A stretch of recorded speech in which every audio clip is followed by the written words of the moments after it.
আজও কি ভাতের মধ্যে আলু সেদ্ধ দিয়েছো? হ্যাঁ দিয়েছি। এখন বাইরে যেতে ইচ্ছে করছে না বৃষ্টির মধ্যে। সবাই মিলে এসো খেয়ে নি। ঘরে যা ছিল তাই দিয়েই রান্না করেছি। দুপুরে রান্না বসানোর আগে তিনজন মিলে জলাশয়ের ধারে যাবো। কাল দেখেছিলাম অনেক কচু শাক হয়েছে ওখানে। ভাত তো হয়েই এলো, আমি কি সবার জন্য বেড়ে ফেলবো? হ্যাঁ হ্যাঁ তাই করো।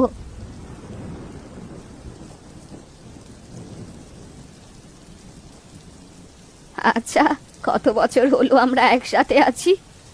তা তো অনেক বছর হবে, কিন্তু আজ আজ হঠাৎ এসব জিজ্ঞাসা করছো? হুম, অনেক বছরই তো পার হয়ে গেছে, কিন্তু স্মৃতিগুলো এখনো মনে পড়ে। কিছুই ভুলতে পারি না। কেন মনে করতে যাচ্ছ কেন এসব স্মৃতি? এসব মনে করে কি লাভ? আমরা এখানে সবাই মিলে খুব ভালো আছি। তিনজনের সংসার তো ভালোই কেটে যাচ্ছে। তারপর একদিন মারা যাব, এইটাই তো ভালো, তাই না? হ্যাঁ, আর কারো কাঁধে ভর দিয়ে চলতে হচ্ছে না। নিজেরাই পারছি নিজেদের খাবার জোগাড় করতে। হাঁড়িতে কি ভাত আছে আরো? থাকলে একটু দাও না। আজ কেন জানি এই 2 চাংলা আলু সেদ্ধ দিয়ে ভাত খেতে খুব ভালো লাগছে। তুমি একদম ঠিক বলেছো গো, আজ আমারও খুব ভালো লাগছে। অন্য দিনের থেকে আজ এত মজা লাগার কারণটা কি বলো তো? কারণ আজ আমাদের সকলের পেটে অনেক ক্ষুধা, আর ক্ষুধা পেটে সব কিছুই খুব মজা লাগে।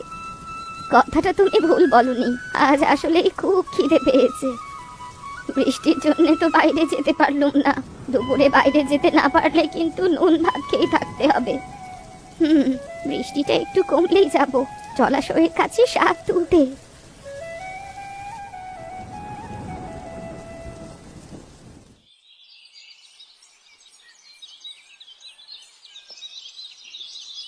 কপাল ভালো বৃষ্টি তাড়াতাড়ি বন্ধ হয়েছে, না হলে সত্যি সত্যি আজ শুধু নুন ভাত খেয়ে কাটিয়ে দিতে হতো। সেটা তো খেয়ে আমাদের ভালোই অভ্যেস আছে, তাই না? তা তো আছেই। এখন তো আর আমাদের কোনো কিছুতেই কষ্ট হয় না, সব সয়ে গেছে। সবাই হাত চালাও, আকাশের অবস্থা কিন্তু পুরোপুরি ভালো হয়নি। যে কোনো সময় আবার ধুম করে নেমে পড়বে। একদম ঠিক বলেছো। আস্তে আস্তে দেখছি আবার আকাশ কালো হয়ে যাচ্ছে। এমন অবস্থায় খিচুড়ি খেতে খুব মজা। এখন তো মন চাইলেই খেতে পারবো না। শুধু শুধু আফসোস করো না তো, আমাদের যা আছে আমরা তাতে নিয়ে খুব খুশি। দুপুরে খাবার খেয়ে ঠান্ডা আবহাওয়াতে তিনজন মিলে ঘুম দেব। না না, আফসোস হবে না কেন? এখন চলো, তিনজন মিলে তো অনেক শাক তুলে ফেলেছি। একদিনে সব শাক তুলে ফেললে অন্যদিন খাবো কি? চলো এখন।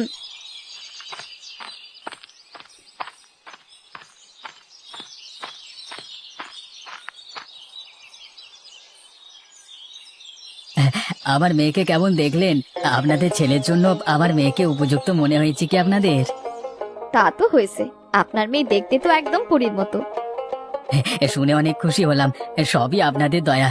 তা বিয়ের দিন তারিখ কি এখনই ঠিক করবেন নাকি পরে করবেন? আমরা তো আর দেরি করতে চাই না। সব তো মোটামুটি ঠিক আছে, তবে বাড়িতে আমার বাবা মা আছেন। তাদের একমাত্র নাতির বিয়ে বলে কথা। তাদের না জানিয়ে বিয়ের তারিখ ঠিক করাটা ভালো দেখায় না। না না, কি বলছেন? তাদেরকে না জানিয়ে আমি কিছু করতে বলছি না। আসলে কি বলুন তো, আমরা তো আপনাদের মতো অত পয়সাওয়ালা নই, তা হুট করে কিছু করতে পারবো না। যদি অনুগ্রহ করে আগে থেকে একটা ধারণা দিতেন তাহলে খুব উপকার হতো। আপনি এসব কি বলছেন? আমার একমাত্র ছেলের বিয়ে, যা যা করবার সব আমরাই করব। একটা সুতো থেকে শুরু করে সবকিছুর ব্যবস্থা আমরা করব। সে নিয়ে তো আপনাদের কোনো ভাবনা করতে হবে না। সবই আপনাদের মেহেরবানি। আপনারা সত্যিই খুব ভালো মানুষ। মানুষের টাকা পয়সা থাকলেই তো মানুষ ভালো মনের হয় না। আপনাদের টাকাও আছে, তেমনি আপনাদের মনও উদার। তা মা, ঘরের সব কাজ জানা আছে তো? ভালো করে বাবার বাড়িতে সব শিখে নিয়েছো তো? আমরা কিন্তু আবার তোমাকে হাতে ধরে শেখাতে পারবো না। শ্বশুর বাড়ি গিয়ে কিন্তু অনেক কাজ করতে হবে তোমাকে। অত কিছু শেখানোর মতো সময় হবে না। হ্যাঁ, আমাদের বাড়িতে অনেক চাকর বাকর আছে, কিন্তু তাই বলে বাড়ির বউরা কেউ হাত গুটিয়ে বসে থাকে না। আর চাকর বাকরেরা কাজ ঠিকঠাক ভাবে করছে কিনা সেটা বোঝবার জন্য সব কাজ জানা থাকতে হয়। তুমি তো পারো সব কাজ, তাই না? আপনাদের ছেলের মতোই আমার নাতনিও এই বাড়ির একমাত্র মেয়ে। খুব আদরে কোলে পিঠে আমরা ওকে মানুষ করেছি। কখনো কোনো কাজে হাত দিতে দিইনি, রান্নাঘরে তো ভুলেও যেতে দিইনি। কিন্তু আপনারা শিখিয়ে পড়িয়ে নিলে ও সব শিখে যাবে। ও একবার দেখলেই পেরে যাবে, বসিয়ে বসিয়ে শেখাতে হবে না। না না, তাহলে এখানে কোনো নতুন সম্পর্ক করতে পারবো না আমরা। দুঃখিত। আরো একটা মেয়ে দেখেছি, ওরা আবার সব কাজ পারে, তবে দেখতে অতটা ভালো নয় দেখে আপনার বাড়ির মেয়েকেই দেখতে এলাম। আপনারা আমার শাশুড়ির কথায় কান দেবেন না, ওনার বয়স হয়ে গেছে, মাথা ঠিক নেই, কি বলতে কি উল্টাপাল্টা বলে ফেলে। আমার মেয়ে সবই পারে, আমি সব শিখিয়েছি ছোট থেকে। বিশ্বাস না হলে আমার মেয়েকে জিজ্ঞেস করে দেখুন না। সব বোঝারটা বুঝেছি আমরা, আমাদের কোনো ইচ্ছে নেই এই সম্বন্ধ করার। আমি চললাম। এই তোমরা ওঠো সবাই। যাবেন না, দোহাই লাগে, যাবেন না আপনারা।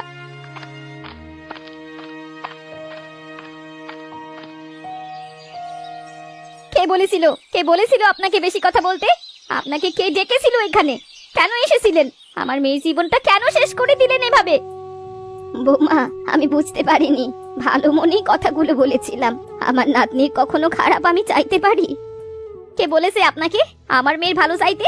বুড়ি একটা, এক পা কবরে চলে গেছে, কবে যে মরবে কে জানে। কোথায় কোন কথা বলতে হবে কিচ্ছু বোঝে না। আপনি আমার মেয়ের এত বড় ক্ষতি করার আগে কেন মরলেন না? বৌমা, এ কি বলছো তুমি? দেখেছিস বাবা, তোর বউ কত বড় কথা বলছে আমায়।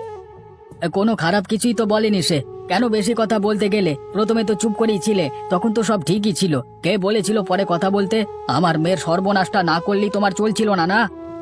তুইও আজ আমায় এই কথা শোনাতে পারলি? এই দিন দেখার জন্যই কি বেঁচে আছি? বেঁচে থাকবার জন্য কেউ তোমার হাতে পায়ে ধরেছে নাকি? কে বলেছে বেঁচে থাকতে? এভাবে আমাদের সবার সব অনিষ্ট করতে? যত সব। দুই চোখ যেদিকে তাকায় সেদিকে চলে গেলেই তো পারেন, কেন আমাদের ঘাড়ের মধ্যে ভূতের মতো চেপে বসে আছেন?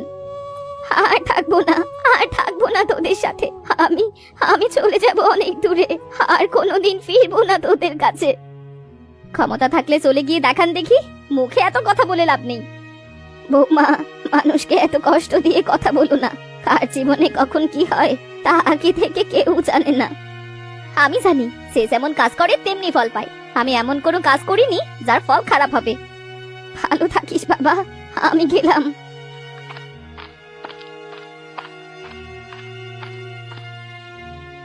আপদ দূর হলেই বাসি, হাড় মাংস জ্বালিয়ে একদম কয়লা করে দিয়েছে এতদিন। এখন একটু হাফ ছেড়ে বাঁচলাম বাবা। এখন অশান্তি করার কেউ থাকলো না। বাকি দিনগুলো আমাদের খুব আনন্দেই কেটে যাবে, কি বলো? তার বলতে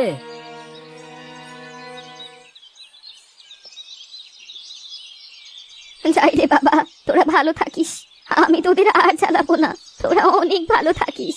উপরওয়ালা যেন তোদের অনেক ভালো রাখেন। তুমি কি ঘুমিয়ে ঘুমিয়ে স্বপ্ন দেখছো নাকি? উঠে পড়ো, সন্ধে হয়ে আসছে। আজ ঠান্ডা পেয়ে বিকেলে সবাই কি ঘুমটাই না দিলাম। একদম ঠিক বলেছো, আজ অনেকদিন পর বিকেলে আমরা ঘুমালাম, তাই না? কি হলো আসিয়া, তুমি চুপ করে আছো কেন? স্বপ্ন দেখছিলে বুঝি? হ্যাঁ, তাই হবে হয়তো। তা কি স্বপ্ন দেখছিলে? কাকে জানি চলে যাবার কথা বলছিলে তুমি?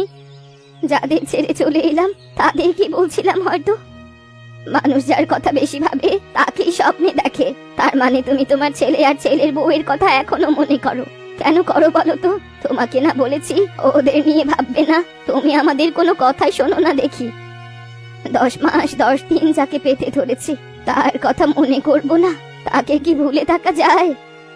তা যাবে না কেন? ইচ্ছে করলেই যাবে। তাছাড়া 10 মাস কি তুমি একাই পেটে রেখেছো? আমরা রাখিনি। তার কি মূল্য পেয়েছি আমরা?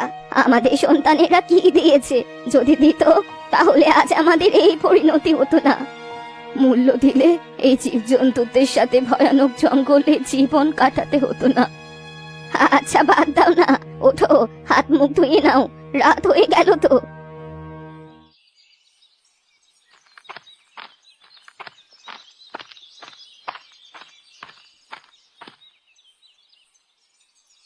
কে গো তুমি বাছা? এই জঙ্গলে কি করছো? কোথা থেকে আসলে? তুমি এত ছোট মানুষ, একা একা কিভাবে এলে?